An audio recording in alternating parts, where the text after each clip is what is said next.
मेवात की धरती पर खेला गया DP world PGT open golf tournament. दक्षिण अफ्रीका के गोल्फर एमजी डफी बने विजेता। दी गई $3 लाख की इनामी राशि। बता दें कि नुपू जिले के तावड़ू उपमंडल में गुरुग्राम सीमा पर स्थित अंतरराष्ट्रीय स्तर के गोल्फ टूर्नामेंट का आयोजन किया गया। Classic golf and country club resort में DP world professional golf tour of India और होटल प्लानर टूर द्वारा संयुक्त रूप में से आयोजित कराया गया। इसका टूर्नामेंट की शुरुआत 19 मार्च से की गई और रविवार 22 मार्च को इसका आज फाइनल मैच खेला गया, जिसमें दक्षिण अफ्रीका के golfer MG Duffy under 21 top score के प्रथम विजेता बने और उन्हें $3 लाख इनामी राशि दी गई। आपको बता दें कि जबकि यूएस जेरेड हैक और भारत के तलवार अंडर 2020 के स्कोर के साथ संयुक्त रूप से दूसरे स्थान पर रहे। आपको बता दें कि पीजीटीआई सीईओ अमनदीप जौहल ने कहा, इस इवेंट में करीब 10 देशों के अंतर्राष्ट्रीय स्तर के लगभग 150 वरिष्ठ और प्रसिद्ध गोल्फरों ने हिस्सा लिया। रविवार का मुकाबला 45 गोल्फरों के बीच काफी रोमांचक रहा, जिसमें दक्षिण अफ्रीका के एमजी डफी और यूएस के जहरेड हैक व भारत के सप्तक तलवार रहे बीच रहा था। और रविवार को मुकाबला शुरू होने से पहले 45 भारत सहित अनेक देशों के 45 गोल्फरों ने अलग अलग ग्रुप में हिस्सा लिया। अंतिम दिन classic golf and country club में डफी ने शानदार प्रदर्शन करते हुए यह टूर्नामेंट अपने नाम किया और इस तरह से classic golf and country club की धरती पर यह भारतीय गोल्फर ने ऐतिहासिक जीत अपने नाम दर्ज कर ली। इस दौरान मीडिया से बातचीत करते हुए professional golf tour of India CEO ने बताया कि भारतीय गोल्फरों के बीच ये एक बहुत ही शानदार प्लेटफॉर्म है और classic golf free country club resort में उनके लिए शानदार वातावरण मिलता है। पीजीटीआई का उद्देश्य है कि भारतीय गोल्फरों की प्रतिभा को निखार कर उन्हें अच्छा अंतर्राष्ट्रीय मंच उपलब्ध कराना, ताकि बड़े स्तर पर देश का नाम रोशन कर सकें। आप देख रहे हैं तावड़ू से शाहिद मेवाती के साथ लियाकत अली की रिपोर्ट। जो टूर्नामेंट पीजीटीआई के जो टूर्नामेंट में इस तरह से आप थोड़ा सा बताइए अपने बारे में कि किस तरह से ये लास्ट 4 डेज स्पेशली जो आखिरी दिन रहा आपके कंपटीशन, खास करके जो हमने साउथ अफ्रीकन डफी के साथ देखा, थोड़ा बताइए 4 दिन कैसा रहा और खास करके फाइनल डे। 4 दिन ऑब्वियसली काफ़ी टायरिंग, 2 या 3 बार तो वेदर डिले था, रेन, लाइटनिंग। तो येस्टरडे भी हम 21 होल्स के लिए, आज भी I played 24 holes. So obviously it's very tiring, but I was able to stay present. Congratulations to Duffy, of course, वो बहुत अच्छा golf खेले, but I'm happy with a lot of the Indians also. A lot of Indians on the scoreboard I see, so strong performance.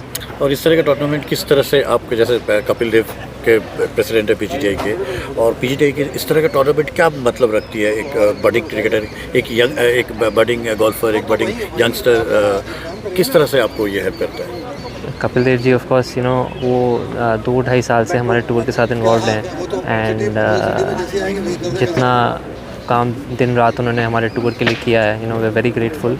I hope he continues हमारे tour के साथ रहे वो, and because of him we are able to play international level tournament at one of our home grounds, so very thankful to him.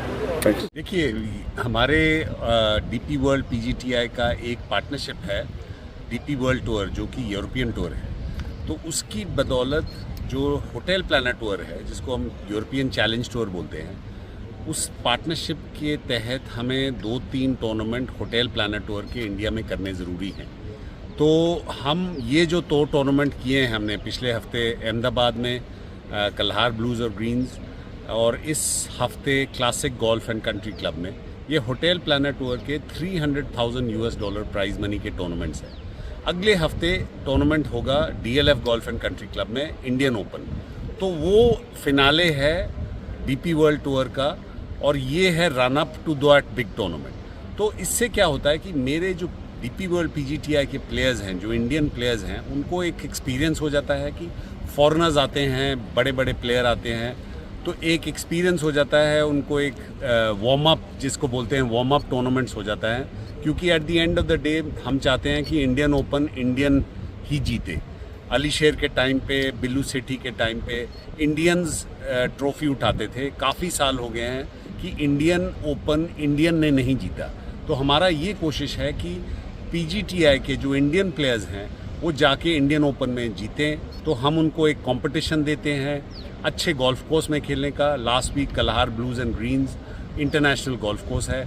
इस हफ्ते classic golf and country club, Jack Nicklaus design international golf course है। BLF भी एक बहुत मुश्किल international golf course है। तो हम कोशिश कर रहे हैं कि जैसे क्रिकेट में बोलते हैं ना, फास्ट पिचेस में अगर बॉलिंग करने और बैटिंग करनी आ जाए तो आप फिर रेडी होते हो टेस्ट सीरीज़ के लिए या वनडे सीरीज़ के लिए। तो वो एक वार्म अप मैचेस देने हैं। बहुत ज़्यादा अहमियत है होटल प्लैनेट टूर के, क्योंकि जितने हमारे प्लेयर बड़े टूर में जाके खेलेंगे उतना उनका वर्ल्ड रैंकिंग पॉइंट्स इंप्रूव होगी, ओलंपिक रैंकिंग्स इंप्रूव होगी, चांस मिलेगा कि ओलंपिक में जाके पार्टिसिपेट करें, क्वालिफाई करें। तो ये ज़्यादा टूर्नामेंट उसकी अहमियत के लिए है। सर, अंतर्राष्ट्रीय स्तर के इस टूर्नामेंट में कितने गोल्फर हिस्सा ले रहे हैं और कितने इंडियन हैं, कौन कौन से देशों से इसमें? 150 लोग टोटल पार्टिसिपेट किए हैं। ओवर 70 प्लेयर्स अब्रॉड से आए हैं इस टूर्नामेंट में खेलने के लिए। डीपी वर्ल्ड पीजीटीआई पे वैसे भी फॉरेनर्स खेलते हैं, जो यूजुअल जैरेड हैक है और भी काफ़ी सारे लोग जो खेलते हैं इंडियन टूर पे। स्टेफन डैनिक है चेकोस्लोवाकिया के। तो काफ़ी हमारे प्लेयर्स फॉरेनर खेलते हैं। लेकिन इस हफ्ते और लास्ट वीक बिकॉज वो मिडल ईस्ट में जो वॉर हो रही है उस करके कम लोग आए थे। लेकिन इस हफ्ते काफ़ी लोगों ने अपने टिकट चेंज किए हैं और काफ़ी लोग वापस इस टूर्नामेंट को कम्पीट करने के लिए आए हैं। तो ओवर 70 फॉरेनर्स इस हफ्ते कम्पीट कर रहे हैं और उससे एक चांस मिल रहा है मेरे प्लेयर्स को गोरों के साथ, जो फॉरेनर्स हैं उनके साथ कम्पीट करने का chance. Nikhil, the way India has won and dominated the 2020 format of Indian cricket, I mean the world cricket, do you think that this is probably India's best ever 2020 cricket side? And it's time that India start dominating world cricket as a whole, because just one form of cricket, we have been the challengers in ODIs, not the champions always. What do you have to say? Yeah, well, to be honest, it's tough to say this is the best team ever, because you've had some really world-beating stars in the past, in the present, and in the future as well. I think you'll get better players as well, and that's what the BCCI or some of our ex-captains of India would want, that every 5 years or every 10 years you have new upcoming stars who will keep winning us the World Cup regularly. And you don't become World Cup winners overnight. It's a process, and kudos to the BCCI, how they've set up the entire domestic structure, the National Cricket Academy, and becoming a World Cup winning side or World Cup winning country.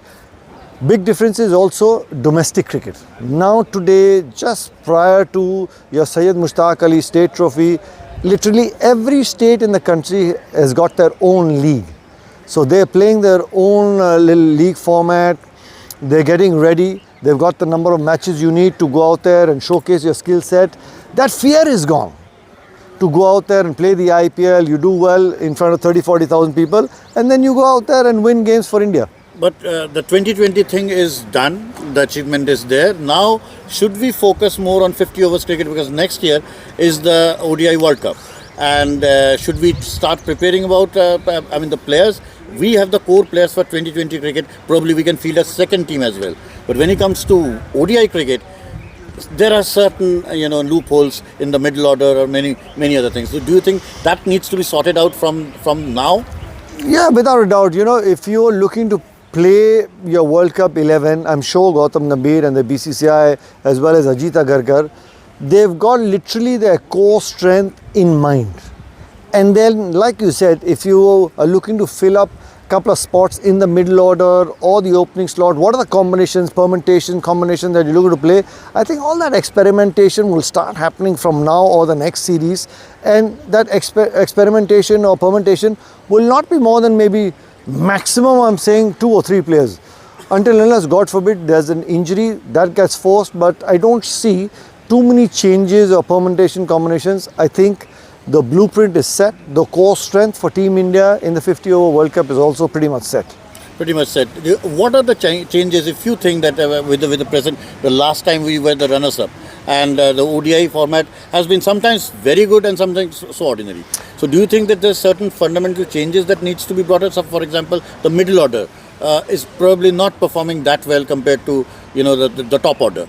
So Yeah, well, in comparison to the 20 over format, the 50 over, you're looking at some of the batsmen who take their time, who understand, building in their innings, because from a 120 ball format, then you're going into 300 ball format as well. So you have a lot of time, and I'm sure Ajit has got some of the guys in mind if he's looking to fill up spots at number 4, number 5, and then of course you got match winners, the all-rounders in place as well. You talked about 4 and 5. I was just coming back. Shreyas Iyer, a top-class player. I mean, one of the best that India has seen in the last decade. Do you think that a lot of attention should be given in his performance, and he should, up the ante, because he's one player who can be India's match winner for this format of the game? Yeah, without a doubt. You look at Shreyas, every single time he gets a start, he's able to go out there, convert that start, win games single-handedly as well. So you need players like him. And come the spin department, I won't be surprised you get Kuldeep to play in the 11 as well, because in the middle phase, you need more wicket takers. It's not just about containment. In a 50 over format, you have to have the skill set to be able to beat the defenses of certain batsmen as well. And I think Kuldeep would be a fit there as well in the 50 over World Cup. What about Rishabh Pant? Because he's one, everybody said that he is one who takes a little bit of time, but once set, he's outright match winner. I'll tell you what. He's done so well in Test cricket. Put it this way, I don't want to be wearing the chairman of selection committee's hat. I don't want to be having that sort of headache that Ajit Agarkar has, because you look at Sanju Samson, the way he's played in the last 3 innings in the T20, won us the World Cup. You look at Ishan Kishan. Yeah, well... So you think the Indian ODIs also Samsung has an edge over Rishabh? Well, no, it's not a matter of edge. I guess you're spoiled for choice. Put it this way. You've got a match winner who's been prolific, winning you games as well. So, yeah, it's a good place to be. Trust you me, as Team India...